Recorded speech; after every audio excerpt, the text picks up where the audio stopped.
कृष्ण चैतन्य कृपाल वैष्णव गोपाल भट्टस्य कबीर नित्योत्सवायै कृतावतारं नमामि राधा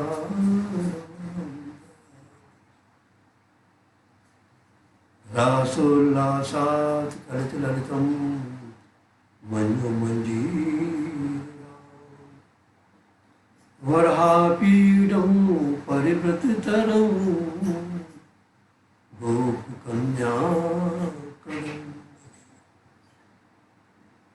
वंशीचन्दनमधुरमदा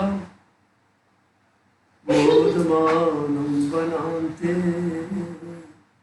श्रीमद्राधारमणं गोपवेशं नमामि यशानुभामखिलश्रुतसारमेकं मध्यात्मदीप्मतिथितीर्षतां तोन्द्रं संसारिणां करुणयाः पुराणगुह्यं तं व्याससूनुमुखयां गुरुं नारायणं नमस्कृत्य नरं चैव नरोत्तमं देवीं सरस्वतीं व्यासं ततो जयमुदीरये संसारमानलीलोकत्राणाय कारुण्यघनाघनत्वं प्राप्तस्य कल्याणगुणाणवश्यं वन्दे गुरो श्रीचरणारविन्दम्। जय जय श्री कृष्ण चैतन्य जय नित्यानंद जय जय गदाधर शिवासादि गौर भक्तवृंद। जय रूप सनातन भट्ट रघुनाथ श्री गोपाल भट्ट दास रघुनाथ एच गोसाई करी चरण वंदन जाहु विघ्नाश इष्टपूर्ण राधा रमण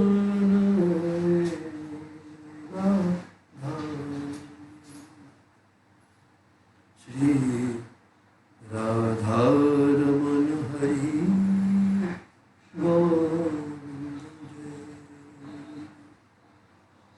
गोविंद जय जय राम गोपाल जय जय श्री राधारमण हरि गोविंद जय राधा रमण प्यारो राधा श्री राधा रमण लाल की जय श्री गोपाल भट्ट गोस्वामी महाराज की जय श्रीमद् भागवत महापुराण की जय श्री वेदव्यास जी महाराज की जय श्री सुखदेव जी महाराज की जय श्री गुरुदेव भगवान की जय जय जय श्री राधे निताई गौ हरि।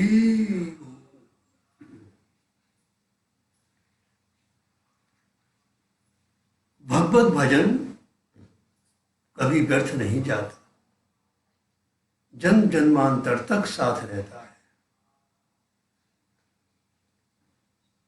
भगवत प्राप्ति संसार में से भगवत प्राप्ति करनी है। ब्रह्म सत्य जगत मिथ्या यानी कहते हैं भक्त हरिरेव जगत जगदेव हरि सिया राम मैं सब जग जानी। श्रीमद् विजय गोपिकाएं कह में है कि जित देखे तित श्याम मई है। जैसे दूध में से माखन निकालने के लिए रई रूपी यंत्र की आवश्यकता होती है, उसी प्रकार संसार में से भगवत प्राप्ति के लिए सद्गुरुदेव से प्राप्त मंत्र की आवश्यकता है। गुरु भजन, गुरु मंत्र, भगवत भजन जन जन्मांतर तक साथ रहता है। ज्ञानी परमहंस सददेव जी और भागवत परमहंस भरत जी।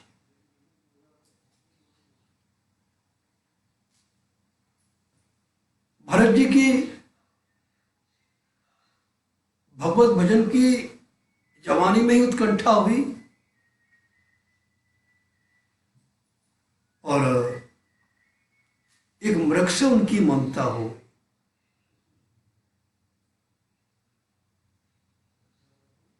धीरे धीरे उस मृग की ममता ने भरत जी महाराज का भजन धीरे धीरे कम होता होगा चला गया। अब तो आर्निस उस मृग में ही उनका सब समय लगा रहता।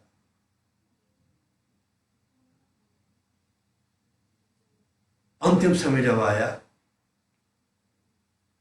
तो अंतिम समय जिस प्रकार की मति होगी उसी प्रकार की गति होगी। अंते यामति सा गति।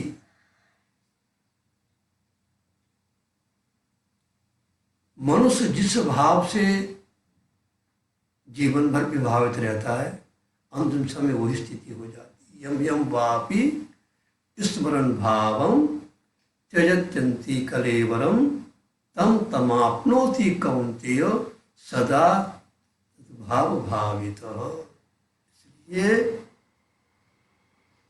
प्रारंभ में प्रभु का स्मरण करेंगे, भगवत भजन करेंगे, आराधना करेंगे, जीवन भर प्रभु के चिंतन में लगे रहेंगे तो अंतिम समय वही स्थिति होगी, वही गति होगी।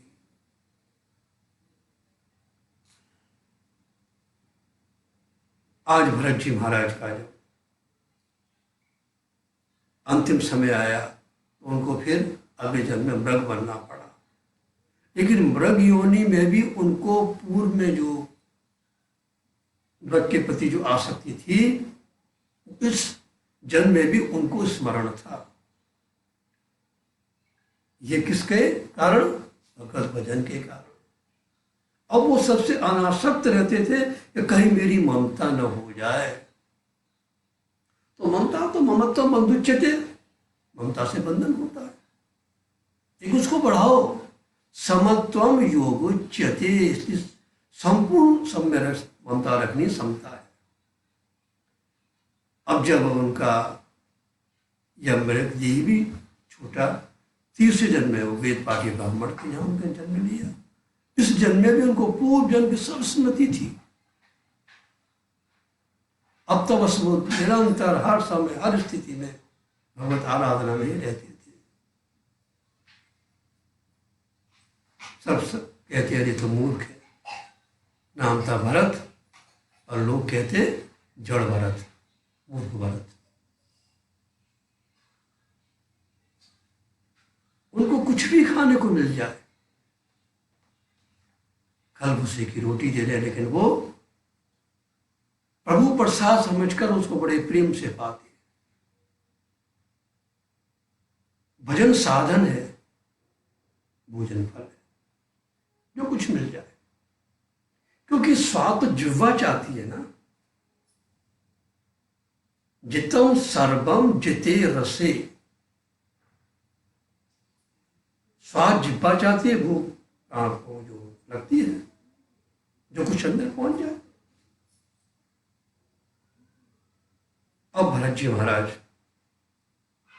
धीरे धीरे उनको एकदम उस भाव में, दुनिया समझती थी तो मूर्ख है, घर से बाहर निकाल दिया, खेतों में नौकरों ने भी निकाल दिया। लेकिन हर समय उसी चिंतन में ध्यान। आज भरत जी महाराज जब नौकरों ने निकाल दिया तो राजा, एक भील राजा की कोई संतान नहीं थी। तो पुरोहितों ने कहा कि अगर तुम किसी मनुष्य की बलि दे दोगे तो तुम्हारी संतान हो जाएगी। तो उनके सेवक चले, उनको हस्त पुष्ट मोटे ताजे भरत जी महाराज मिल गए। तो वो बेफिक्री का आटा खाते थे ना, और मेवा मिष्ठान बादाम पिस्ता खाने वाले, चिंता करने वाले ऐसे रहते हैं, दुबले पड़ते हैं, लेकिन वो निश्चित थे, प्रभु भजन में लगे रहते थे, चिंतन करते रहते थे। क्योंकि भगवत भक्त चिंता नहीं करता, चिंतन करता है। जैसे कि जब भीष्म पितामह ने प्रतिज्ञा कर ली कि कल पांचों पांडव भी नहीं रहेंगे, हम भी नहीं रहेंगे, चिंता हो रही है भगवान को, अर्जुन को, जिनको कल मरना है वो निश्चिंत है।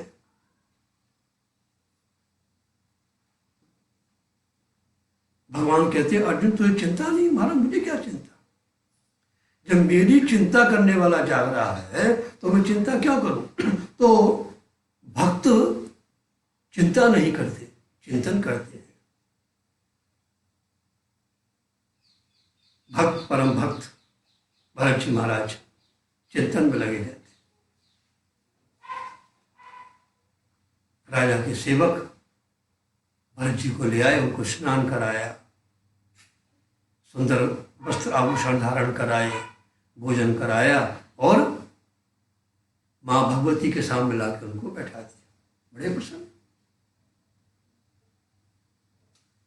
जाय विदे राखे राम ताय विदे रहिए, प्रभु जिस अवस्था में भी रखे आनंद रहे।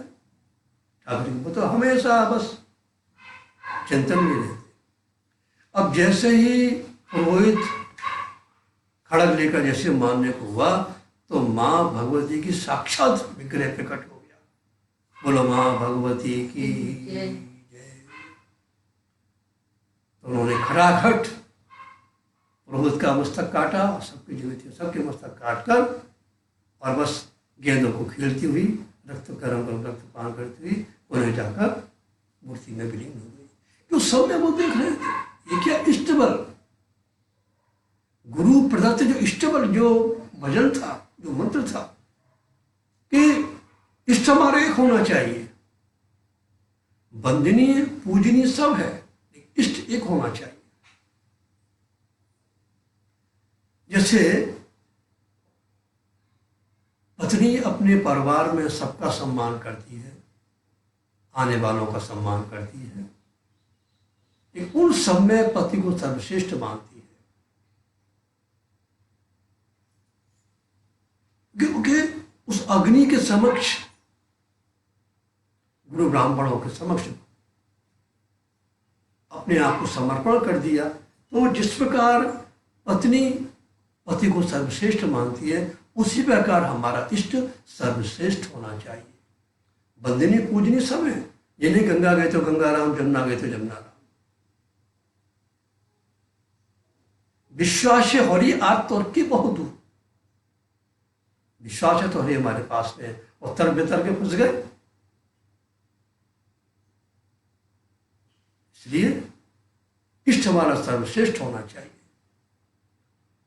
और भगवान कहते हैं कौंते प्रति जानी ही नौमे भक्त प्रणश्यति। अर्जुन, मेरे भक्त का कोई बाल बांका नहीं कर सकता, ये तो बात अच्छी तरह जानते। महाराज उठे, चल दिए। जैसे वो अपने चलने लगे तो सब अरे भरत जी में ये हमें दे दो, लो भैया ये आभूषण अच्छे दे दो, मैं लो, सब उतार कर दे दिए। फिर उसी भाव में अपने अवधूत रूप में चल रहे। राजा एक सिंध सौवीर देश का राजा रघुगण पालकी में बैठकर कपिल मुनि का सत्संग करने के लिए गंगा सागर जा रहे थे। रास्ते में उनका एक कहार बीमार हो गया, तो उस पालकी में जो कहार लग रहे थे सब देखने निकले, उनको भरत जी महाराज मिल गए, उन्हीं को ले आए, चलो भैया, लगे पालकी में। भक्ति मार्ग में सबकी सेवा करना ही मुख्य है, प्रेम है, सबकी सेवा, सेवा ही परमो धर्म। अब तो भरत जी महाराज आगे लग रहे हैं पालकी में, कभी कूद रहे हैं, कभी दौड़ रहे हैं, कभी खड़े हो जाते हैं, नहीं कहीं कोई चेटी चाटा ना आ जाए, उसका भी कूद कर उधर चले जाते हैं। वो तो हर में प्रभु को देख रहे हैं। तो राजा कहता भाई तुम ठीक से क्यों नहीं चलते? कहा कहते महाराज क्या करें, ये जो अभी लगाया है ना, ये कभी उछलता है, कभी कूदता है, कभी नाचता है, कभी गाता है। तो भरत जी ने व्यंग किया, वो रघुगण ने व्यंग किया, क्या करे ना, बेचारा दुबला पतला है ना, अकेला ही तो पालकी ढो रहा है, कोई ध्यान नहीं।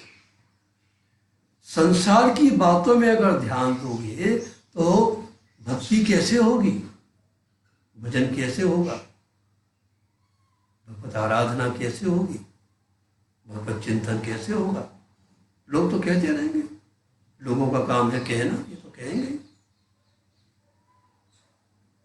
क्योंकि नायमात्मा पर ही निर्लभ्य, तो भगवानों का धर्म है भजन बल, प्रेम बल, चिंतन बल, आराधना बल। फिर चल रहे उसी पे का, फिर रघुगण का सिर टकराया पालकी से, अब बार उसको क्रोध आ गया, अरे तू जानता नहीं तेरे माथे पर काल के समान राजा बैठा है, अभी तुझे ठीक कर दूंगा। क्रोध हो गया। अब भरत जी महाराज बोले,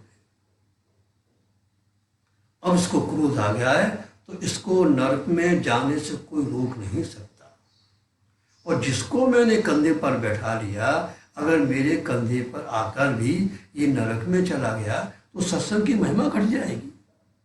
अब भरत जी महाराज बोले कि तयोदितम व्यक्तम विप्रलब्धम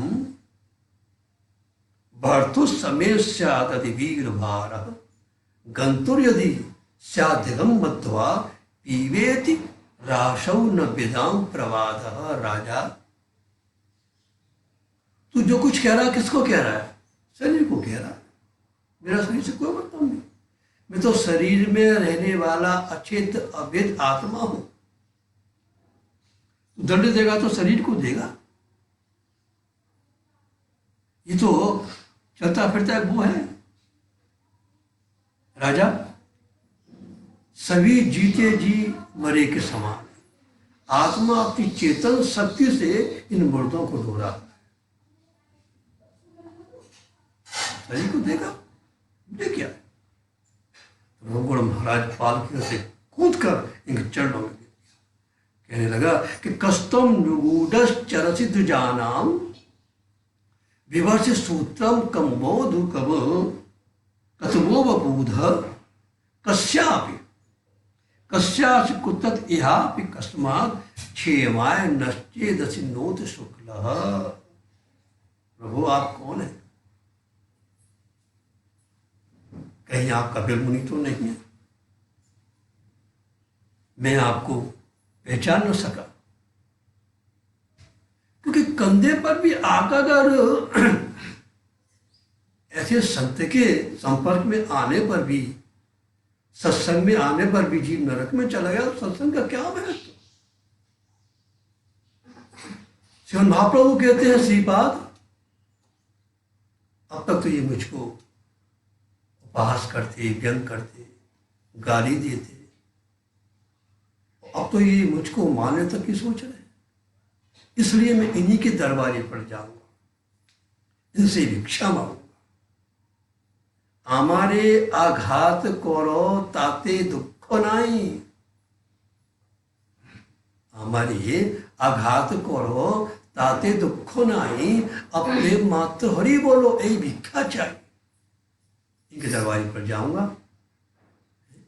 इनसे भिक्षा मांगूंगा, भगवत भक्ति में इनकी प्रेरणा होगी, इनका हृदय परिवर्तन होगा। इसी प्रकार जब भरत जी कह रहे हैं कि मेरे कंधे पर आकर बैठा, अगर ये नरक में चला गया तो सत्संग की महिमा घट गई। अब रघुगण कहता है महाराज मैं ना महादेव के त्रिशूल से डरता हूं, न इंद्र के वज्र से डरता हूं, न यमराज के दंड से डरता हूं, मैं तो केवल ब्रह्मनिष्ठ संत से डरता हूं। नाहम विशंके सुरराज वज्रान शूलान यमस दंडात, से नहीं डरता। आपका कपल मुनि तो नहीं है, जब राजा व्यंग कर रहा था, कपिल मुनि, वो भरत जी ने क्रोध नहीं किया, अब राजा स्तुति कर रहा है तो भरत जी प्रसन्न नहीं हुए, तो समझ गए, क्योंकि संत निंदा स्तुति से दूर रहते हैं। तो निंदा स्तुति मौनी। महाराज मेरी समझ में नहीं आया, आप कह रहे हैं तो शरीर को कष्ट देगा, तो शरीर को पीटेगा, मैं तो शरीर में रहने वाला अछिद्र अविद्ध आत्मा, इसका शरीर से मेरा क्या संबंध। लेकिन महाराज मैंने युद्ध में अनुभव किया है कि जब युद्ध होता है तो युद्ध में जब काफी वो हो जाता है तो मेरे शरीर को भी कष्ट होता है और मेरी आत्मा को भी कष्ट होता है। जैसे अग्नि के ऊपर तपेली रखी हुई है, उसमें जल है, जल खोल रहा है और उसमें चावल डाल दो तो चावल भी उबलने लग जाएंगे। इसी प्रकार इंद्रियां भी दुखी होती है तो आत्मा भी दुखी होती है। भरत जी बोले, राजा अकोविद कोविद बाध बादान भदशतो नादि वेदाम वरिष्ठ न सूर्यो ही व्यवहार मेनम तत्वाव वर्षेन सहाम अनंती। कुछ समझता तो ही, बड़े तो पंडित होकर की बात करता है। एक बात बता, उस अग्नि के ऊपर तवेली में जो जल खोल रहा है, अगर उसमें चावल की जगह पत्थर के टुकड़े डाल दें तो क्या वो गलेंगे? क्या नहीं महाराज, वो तो निर्लिप है। राजा इसी प्रकार आत्मा भी निर्लिप है। अब तो महाराज रवगण की क्या देखो, अभी तेरे ऊपर श्री गुरुदेव की चरण रज नहीं पड़ी, क्योंकि अभी तू गुरु की चरणाश्रित नहीं। नच्छंद सा नैव जलाग्नि सूर्य बिना महत पाद रजोभिषेकम। राजा जब तक गुरु चरणाश्रित नहीं होगे, जब तक गुरु के चरण का रस से अभिषिक्त नहीं होगे, तब तक कुछ समझ में नहीं आता। वो अभी निबुरा है, गुरुदेव के चरणों का तो आश्रय। तो महाराज रघुवर एकदम, और राजा सुन, तू संत के पास जा रहा है, संतों का दर्शन करने के लिए बड़े विनम्र भाव से जाना चाहिए। तू कौन है? अरे तू तो एक सामान्य देश का राजा है। देख, हम सब मिट्टी के ढेले हैं। मैं एक मिट्टी का ढेला, इसको ऊपर पालकी रखी, एक मिट्टी का ढेला। उस पालकी में बैठने वाला एक व्यक्ति अपने को राजा मानता है, वो एक मिट्टी का ढेला। हम सब मिट्टी के ढेले हैं, अभिमान के कारण अपने आप को राजा मानना। संतों का दर्शन करने के लिए दैन्य भाव से जाना चाहिए। तणादपि सुनीचेनो तरोरपि शेषुना, इस भाव से जाना चाहिए। तुम्हारा विचार डोर पड़ गया, प्रभु अब तो आप ही मेरे गुरु बन जाए। तो भरत जी महाराज ने पहले राजा को शिक्षा दी, फिर उसको दीक्षा दी। अब ये महाराज आगे कहते कि प्रभु, इस ब्रह्मांड का स्वरूप, ये चतुर्दश भवनात्मक विश्व जो है, इसका थोड़ा वर्णन करें। सुनते जगते राजा, अगर हम इसका 100 वर्णन करें ना तो 100 वर्ष में भी पूरा नहीं होगा। इस ब्रह्मांड के 2 भाग, जैसे चने की दाल होती है ना, ऊपर के भाग को भूलोक और नीचे के भाग को भवलोक कहते हैं। खगोल और भूगोल। जहां तक पक्षी उड़ते हैं वहां तक पृथ्वी मानी गई है। उसके आगे यक्ष, राक्षस और चंद्र, मंगल, बुध, गुरु, शुक्र, शनि, जहां तक पृथ्वी है, पक्षी उड़ रहे हैं वहां तक पृथ्वी मानी जाती है। उसके आगे सूर्य, चंद्र, मंगल आदि जिक्र है। और 7 लोग जो ऊपर हैं, भूलोक, भवलोक, सलोक, महलोक, जललोक, तपलोक और सप्तलोक। और नीचे के तल, वितल, तल, वितल, जल्लोगो, तलातल, महातल, रसातल और पाताल, ये नीचे के लोग। और इनमें यक्ष राक्षस निवास करते हैं और सबसे नीचे शेषनाग है। इस शेषनाग के ऊपर जो ब्रह्मांड है एक राई के समान है। महाराज नरक कहाँ रहेंगे? सुखदेव जी बोले, राजा दक्षिण दिशा में जल के ऊपर और पृथ्वी के नीचे 28 नरक है। नरक तो अनेक है, जो व्यक्ति जैसा पाप करता है उसको उसी नरक में डाला जाता है।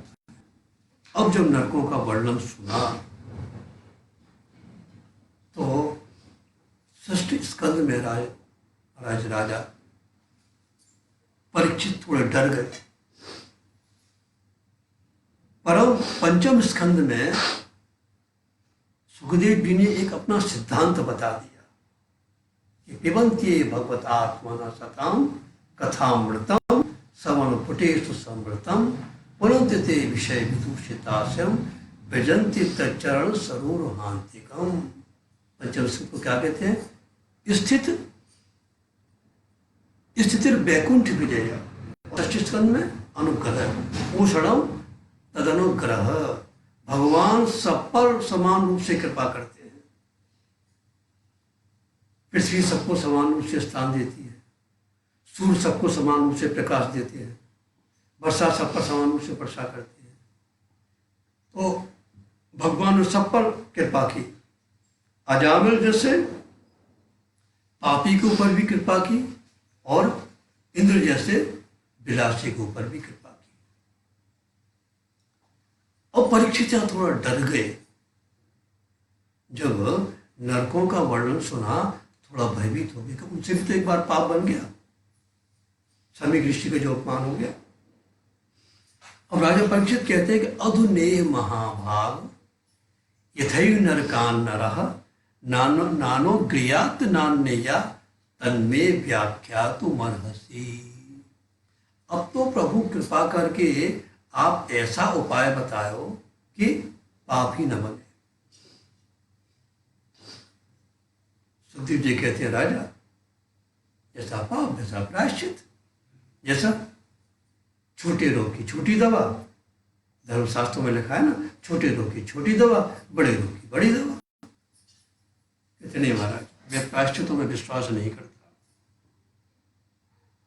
ये तो ऐसा हुआ हाथी की गंगा स्नान के समान।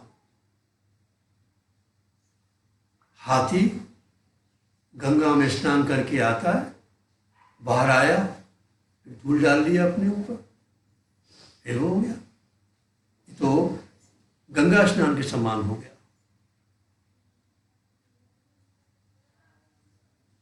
तो महाराज पाप करता कौन है, तन या मन?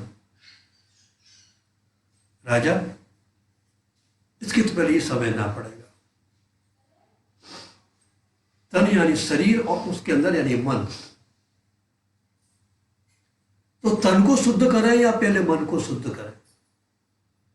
जैसे एक सोने का कलश है, उसको ऊपर से गंगा जल डाल दिया, उसको ऊपर से बांध के तीर्थों में घुमाया है। अब उसको और उसमें मदरा भर दे। चलो गंगा जल हटाकर अगर स्वर्ण कलश में मदरा भर दे और मदरा भरकर उसको ऊपर से बांध दो और सारे तीर्थों में घुमाओ, तो शुद्धि कौन सी हुई? वायु शुद्धि तो हो गई, एक अंदर तो मदराई भरी हुई है। सोने का कलश है, एक अंदर क्या है? मदरा। तो शुद्धि वायु हो गई, वायु शुद्धि हो गई, एक अंदर वो मदराई भरी हुई। तो इसी प्रकार मन को शुद्ध करो। पाप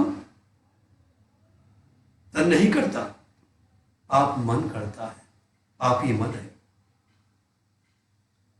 स्त्री को स्पर्श करते समय अगर बहन का भाव आ गया और बहन को स्पर्श करते समय अगर स्त्री का भाव आ गया तो कौन अपराधी है, कौन पापी है? तन नहीं है, मन है। इसलिए मन को शुद्ध करना चाहिए। अर्जुन भगवान से पूछता है, प्रभु सब जानते हैं कि मैं पाप कर रहा हूं, तो इससे जबरन पाप कराने वाला कौन है? अथक्यम प्रयुक्तो पापम चरति पुरुषः अभिच्छन्नपि वाष्णेय बलादिव नियोजितः। कौन पाप कराता है? तो भगवान बोले, अर्जुन रजोगुण समुद्भव कामेश क्रोधेश। ये जो रजोगुणी मन है यही पाप कराता है।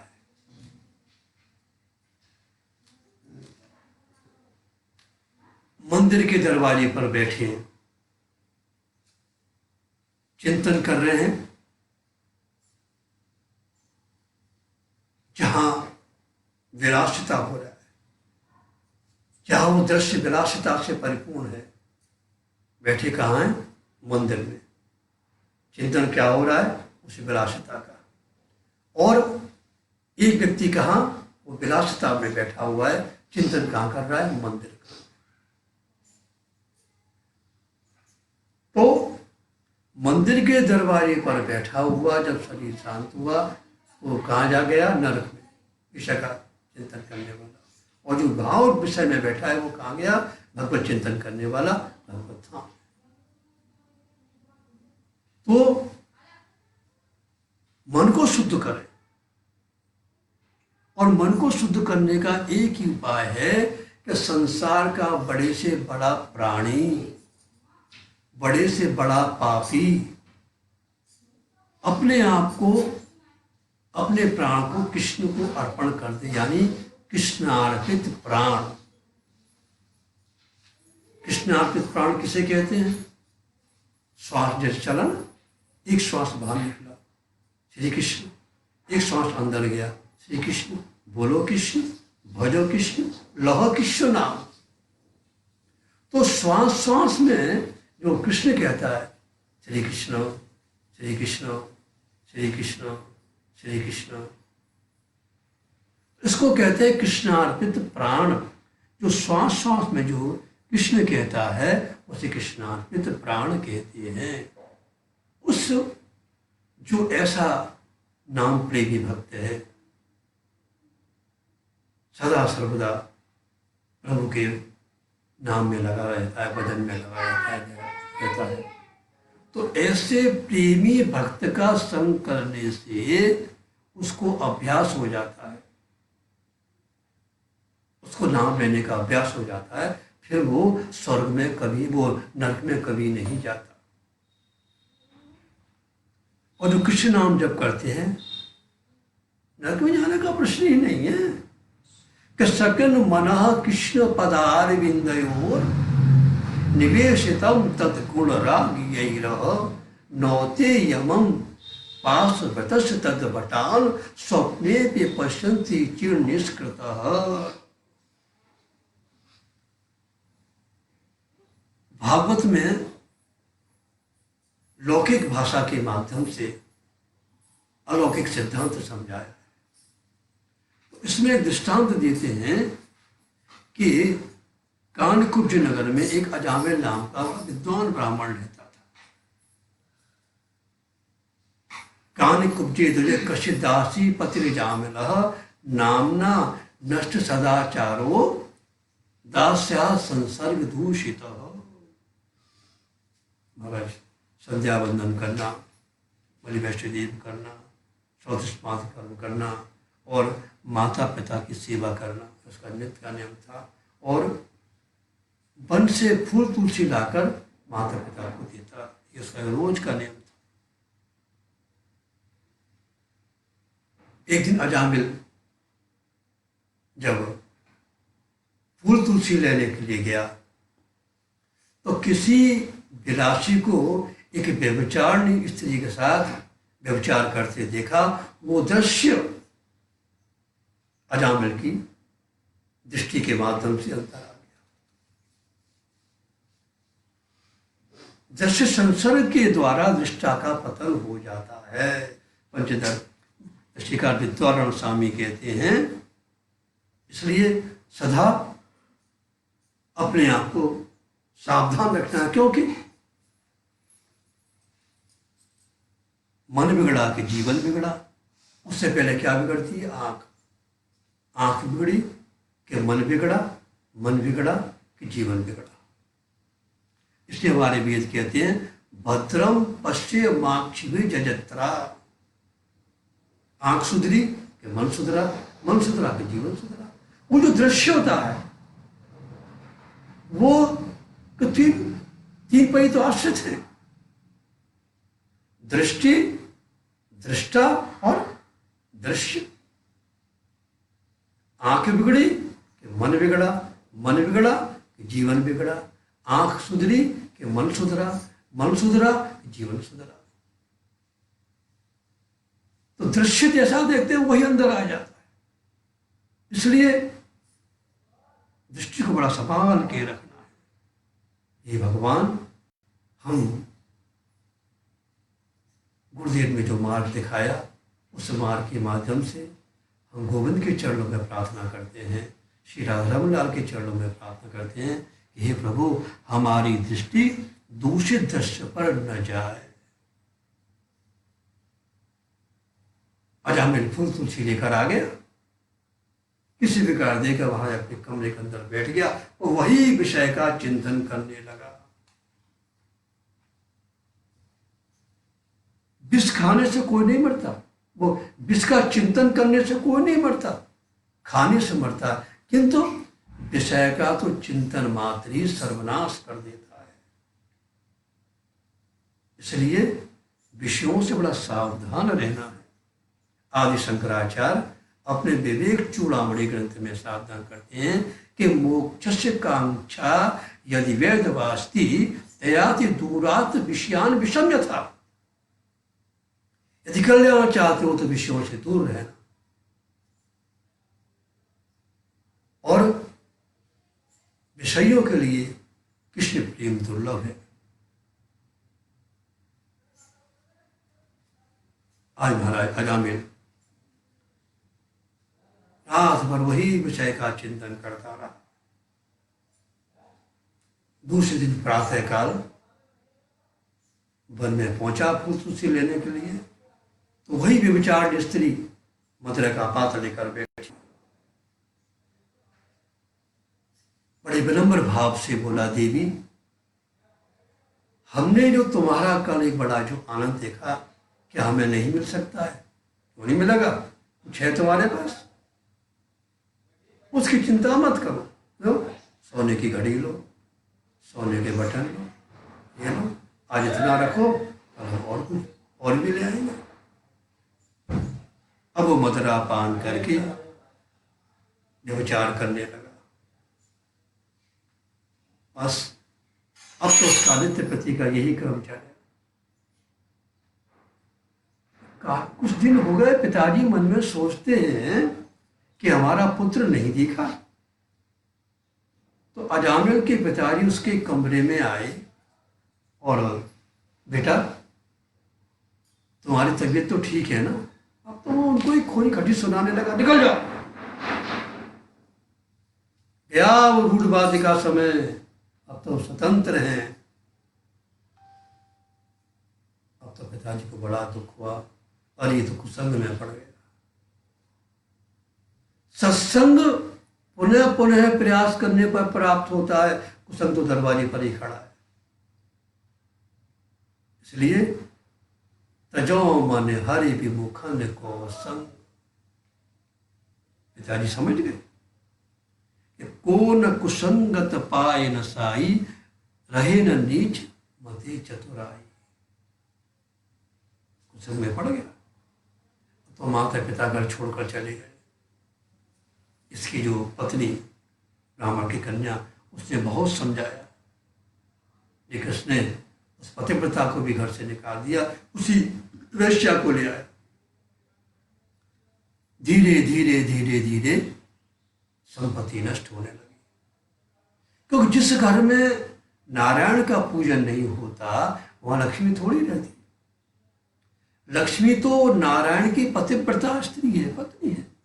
जहां उसका पूजन नहीं होता वहां नारायण लक्ष्मी नहीं रहती। इसलिए लक्ष्मी को स्थिर करने के लिए नारायण की सेवा करनी चाहिए। अब तो धीरे धीरे जब सब समाप्त होने लगा, इतने मतलब उसी सब काल में इसके 9 संतान उत्पन्न हो गई। अब तो चोरी करने लगा, पशु पक्षियों का मांस काट काट कर अपना उधर पूर्ति करने लगा। जीवन में हम जो पुण्य करते हैं वो कहीं न कहीं काम आ ही जाते हैं। आज कुछ महात्मा इसके नगर में पधारे तो नगर वासियों से पूछा कि यहाँ कोई भाई भक्त है क्या, कोई संत है? अरे महाराज, ये बहुत बड़े भक्त है, उनका नाम अजामिल है। तो ये पूछते पूछते हुए अजामिल के दरवाजे पर आ गए। उन्होंने बाहर चबूते पर अपने ठाकुर जी विराजमान किए और शंखनाद किया। जैसे शंखनाद किया तो उस शंख की जो ध्वनि उसके अंदर जब गई तो उथल पुथल होने लगी। शंखनाद क्या? ये आध्यात्मिक विज्ञान है। शरीर को किसी शस्त्र से ठीक नहीं किया जा सकता। महाभारत में श्री कृष्ण ने शंखनाद करके कौरवों के दिल हिला दिया, उनकी भी पौर नष्ट हो गई। तो शंख क्या है? शंखित ध्वनि क्या है? एक आध्यात्मिक विज्ञान है, स्पिरिचुअल साइंस है। तो महाराज ने ढांक कर देखा, अरे मेरे पिताजी के सामने तो बड़े बड़े संत आते थे, अपने वही पुराना धोती पड़ना ओढ़ी पहनी और माला लेकर वो नीचे आ गया और उनको साष्टांग प्रणाम।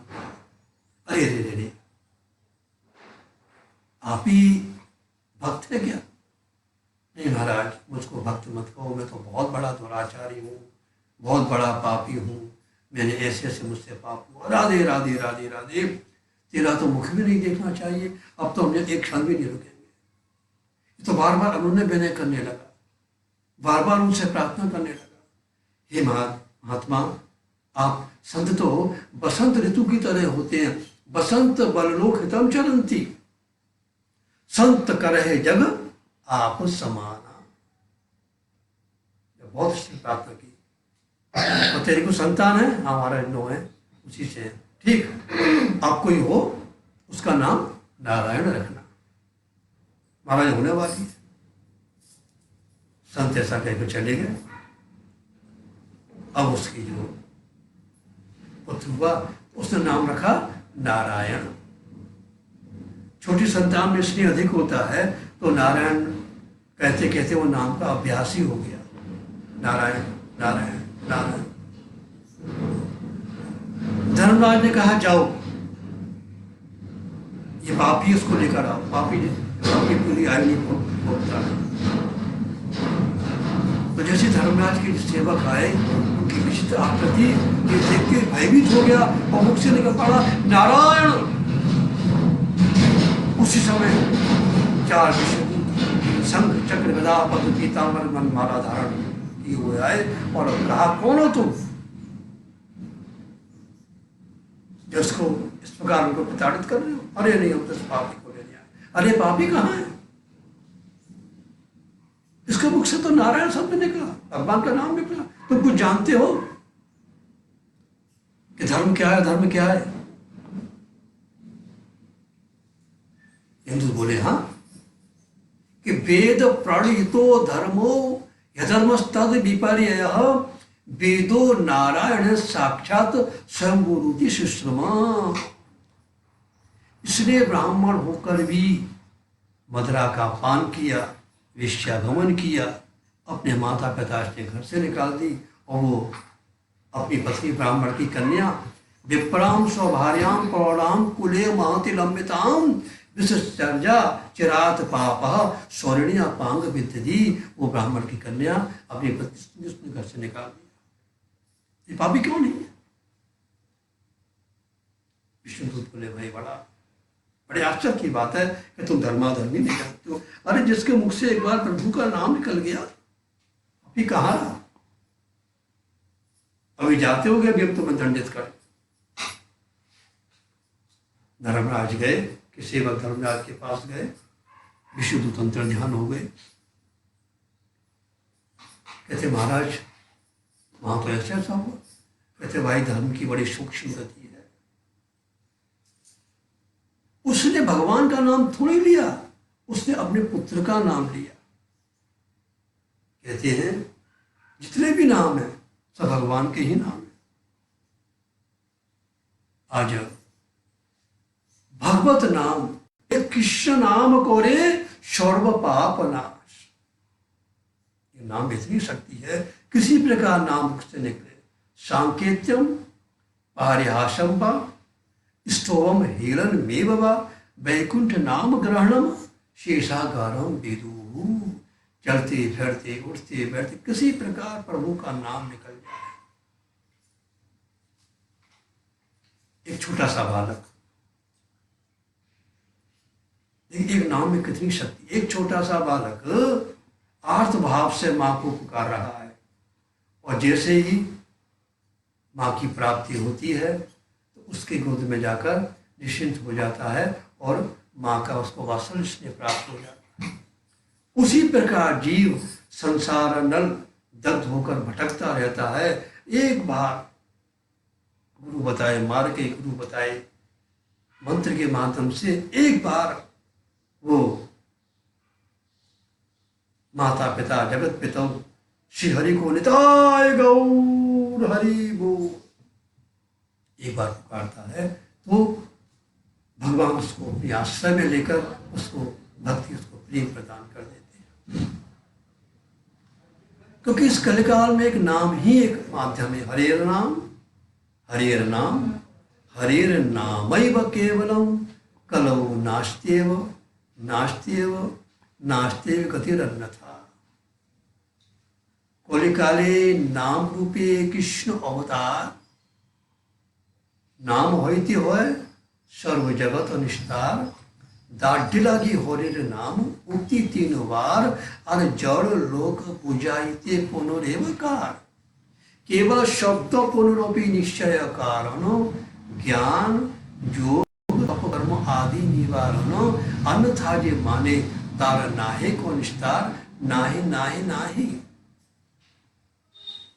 इन तीनों एवकार, करो नास्ते नास्ते नास्ते, नाहे नाहे नाहे, ये तीनों एवकार। किसी प्रकार प्रभु का नाम लेके भाव को भाव, अनख आलसहु और जपत नाम मंगल देशे दशम। किसी प्रकार भी नाम निकले कि तुलसी अपने राम सो, रीज भजो चाहे खीर, उल्टो सीधो जमत है खेत परे। वो किसान जब बीज डालता है तो एक एक चुन का धूली डालता है, उसने घेर दिया, कोई उल्टा गिरा कुछ सीधा गिरा, उत्पत्ति सब भी होती है। तो कैसे भी प्रभु का नाम निकले। नामने यावत शक्ति पाप निर्हरणे हरे तावत कर्तुम न शक्नोति पातकम पातकी नर। एक चिनगारी रूई की विशाल भंडार को क्षण भर में भस्म कर देती है, उसी प्रकार प्रभु का एक नाम सर्व पाप नाश करे। एक कृष्ण नाम करे सर्व पाप नाश। हरे कृष्ण कृष्ण कृष्ण हरे हरे, हरे राम राम राम हरे हरे। भगवान कहते हैं अर्जुन, गीत्वा च मम नामानि नर्तेन मम सन्निधौ, गीत्वा च मम नामानि नर्तेन मम सन्निधौ इदं ब्रह्मीति सत्यम। ये तो हम तेन 4 जनों गीत्वा च मम नामानि रुदन्ति मम सन्निधौ तेषाम अहं परक्रीतो नान्यक्रीतो जनार्दन। कीत हो जाता हूं, उसके बाद दिख जाता हूं। तो नाम में इतनी शक्ति है। धन्य कलुजुगे जन्म पेछे भारत भूमिते बास। ধন্য কলযুগে জন্ম পেয়েছে भारत भूमिते बास। हेरा सिद्धा हरि हरि बोलो आप पूरी भी मोने रास। किसी प्रकार प्रभु का नाम कल्याणी है। महाराज 3 लाख जप करते थे निरंतर। हरिदास हरिदास तुम्हारी जय हो। आज प्रभु खड़े हुए। जो जो श्री हरिदास नामेर महिमा जय कोरिला प्रकाश। हरिदास तुम्हारी जय हो। वो नाम में कैसा करंट, वो क्या ना, भूत उतर जाए पर नंद को पूत एक बार चढ़ जाए तो वो ना उतरे। आज वो धोबी कपड़े धो रहा है, श्रीमन महाप्रभु पहुंच गए। हरे कृष्ण कृष्ण कृष्ण हरे हरे, हरे राम राम राम हरे हरे, हरे कृष्ण कृष्ण कृष्ण हरे हरे, हरे राम राम राम हरे हरे। और यह धोबी नाम उसके नीचे तरफ ऐसे कपड़े धो रहा है। श्री महाप्रभु अपने परकरों के साथ खड़े हो गए। जाओ जाओ महाराज, आपको कोई काम है नहीं, मैं तो अपनी गृहस्थी का पालन करना है, मुझे यही मेरी जीविका है। अरे अच्छा देख, एक काम कर, तेरे कपड़े मैं धो दूं, तेरा काम मैं कर दूं, मेरा काम तू कर दे। यही तो गले ही पड़ गया। जैसे ही उसने श्री महाप्रभु के दिव्य मुखारबिंद की ओर देखा, बस भूल गया, नहीं महाराज लाओ, मैं अपना भी काम करूंगा, आपका भी काम करूंगा। जैसे ही उसने मुख की ओर देखा, आप तो देखते ही तो बस हरि बोल हरि बोल हरि बोल हरि बोल हरि बोल, राधा रमण हरि बोल, जय जय राधा रमण हरि। अब तो महाराज जो नाचने लगा, प्रभु करंट लगा के आकर बैठ गए एक वृक्ष के नीचे। वो उसकी पत्नी आई, अरे महाराज कहाँ ये नृत्य सीख के आए, व्यंग करने लगी। किसकी हिम्मत हो पास में जाने की, सारे नगर के वासी सब दूर हैं। अब जैसे धीरे धीरे कोई साहस करके आया, जो उसको स्पर्श करे वो भी नाम लेने लगे, नाचने लगे। ऐसे ऐसे धीरे करते करते करते सब नामक ध्वनि में आनंद ले रहे हैं। उस बार उसकी पत्नी भी आ गई, वो भी नाम ध्वनि में आनंद ले रहे हैं। तो एक नाम में इतना चमत्कार।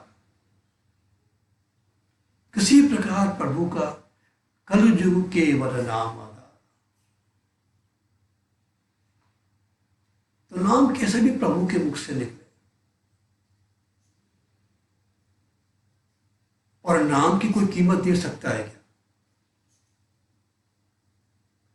हम नाम को किसी पुरुषार्थ के माध्यम से उसका मूल्य आंक सकते हैं क्या? 2 भाई, एक प्रभु के चरणारविंद के प्रति उसका अपूर्व अनुराग, लेकिन दूसरा भाई कुछ कहता नहीं था, लेकिन उससे सहमत नहीं था। आज भाई गुरु जी के पास पहुंचा, गुरुदेव इस मेरे भाई को इस मार्ग में कैसे लगे? ठीक, कल हम आएंगे, हमारे साथ हमारे शिष्य परकर भी आएगा, सब तो प्रसाद की व्यवस्था करना। प्रातःकाल हुआ, सवाई भोजन हो रहा है। अब भाई से कुछ बोल तो सकता नहीं है। देखो भाई साहब, मैं तो अपने कमरे के अंदर बैठ जा रहा हूँ, जब तुम्हारा सब कार्य हो जाता मुझको बाहर बुला लेना। वो गुरु जी अपने शिष्य परोकारों के साथ हरि नाम ध्वनि करते हुए साथ के साथ साथ सहित अपने नाम ध्वनि का जो सुख चाहते अधिक नाम की अपूर्व जो धारा प्रवाहित हो रही है, सब आनंदित हो रहे हैं। बस नाम ध्वनि करते करते उसके दरवाजे पर आए, अंदर गए, खूब नाम ध्वनि हुई, नाम संकीर्तन हुआ। जब नाम संकीर्तन हो गया, सबने प्रसाद खा लिया, सारे उनके शिष्य पढ़कर चले गए, गुरु जी खाली रह गए। उन्होंने बाहर से उस कमरे के दरवाजे की सांकल लगा दी। उस भाई ने क्या समझा कि सब चले गए, चलो मैं बाहर निकलूं। तो जैसे बाहर के लिए दरवाजा खोले, दरवाजा तो बंद है।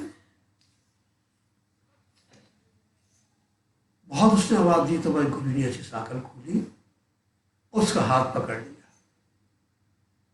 जवान था, ताकत थी, लेकिन वो गुरुजी का हाथ से अपने हाथ को नहीं छुड़ा सका। भजन का बल, नाम का बल। बहुत कहा, ठीक, एक ऐसा कर, तू सिर्फ एक बार नाम बोलते, हरि बोल, हरि बोल। मतलब एक अनिच्छा से देख, इस नाम की कभी तू कीमत मत लगाना। चले, समय आया, समय व्यतीत हुआ, उसका पार्थिव देह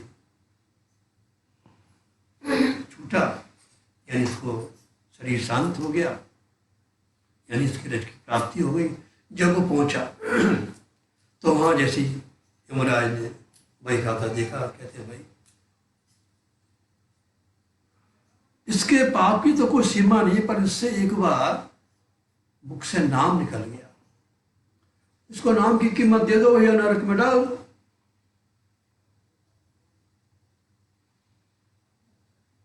तो उसने जीव से कहा, देख तुम नाम की कीमत ले लो और अपना भोग। तो वही उसको गुरु जी, उस जीव को गुरुदेव की बात याद आ गई, क्योंकि गुरु वाक्य जनार्दन, गुरु मुख से निकला हुआ शब्द सत्य होता है। गुरु जी ने कहा था कि इस नाम की कीमत मत लगाना। तो जीव कहता, ठीक है, मुझे कीमत दे दो, मैं चलूं। अब यमराज चकराया कि नाम की कीमत तो मेरे पास है ही नहीं, इसको क्या दूं।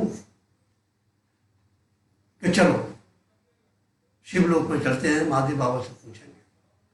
और जीव मन में सोचता है कि इसमें जरूर कोई ना कोई ऐसी बात है जो यमराज चकरा गया और नहीं है। भाई मैं ऐसे नहीं जाऊं, मेरे लिए पालकी लाओ। पालकी आई, 4 कहार लगे। जीव कहता है, कार से हट जाओ एक, यमराज लगो पालकी में। लग गई यमराज, पहुंचे महादेव बाबा के पास। अरे यमराज ये क्या? कहते हैं, उन्होंने सारा पूरा वृत्तांत सुनाया। इसने मुझसे इसकी कीमत मांगी, पर मेरे पास तो है नहीं। महादेव बाबा कहते हैं, भाई इसकी कीमत तो मेरे पास भी नहीं है। ऐसा करते हैं, ब्रह्मा जी के पास चलते हैं। ए हटो, महादेव बाबा लगो। महादेव बाबा पालकी में लग गए, ब्रह्मलोक में पहुंचे। पता में देखते हो, रे ये क्या, आओ, सब कुछ बताया।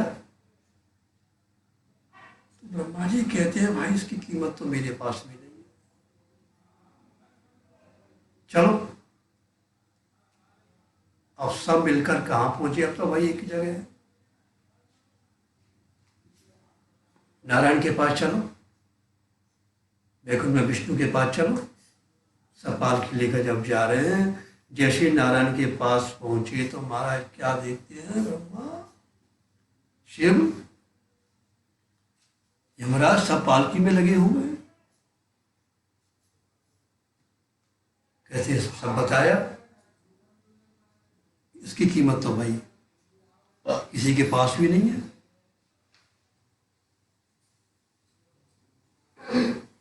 नारायण कहते हैं, इसकी कीमत तो है।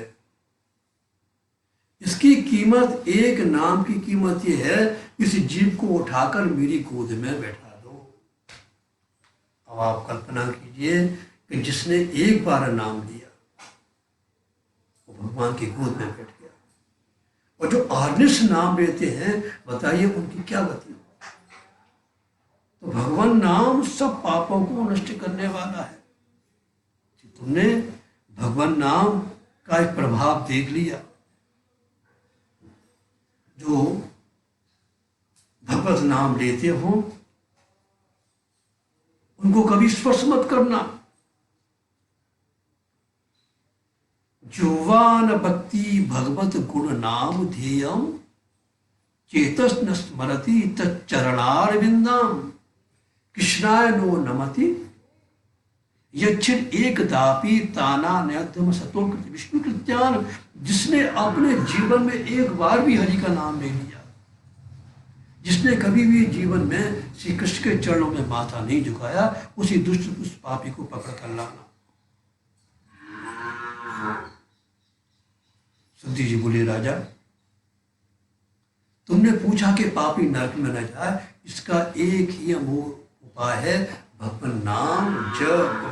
तस्मात् संकीर्तनम विष्णुर जगन मंगल मंहसाम महतामपि कौलभ्य विद्ये कांतिक निष्कृतम। यमदूत विष्णुदूत उनका और का संवाद सुनकर अब डटकर महाराज गंगा किनारे आ गया, डटकर नाम जप करने लगा और सावधान करेगा, देखो भाई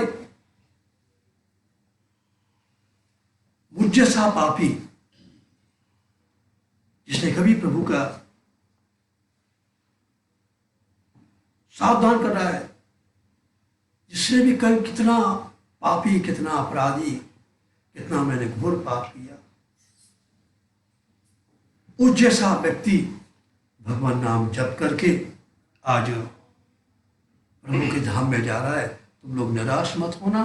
अजामिलोप्य का धाम, अजामिलोप्य का धाम किम पुनः श्रद्धा ग्रहण। ये पहले अजा यानी माया से मिला हुआ था, ये अब अजन्मा श्री हरि से मिलकर भगवत धाम जा रहा है। इस कलिकाल में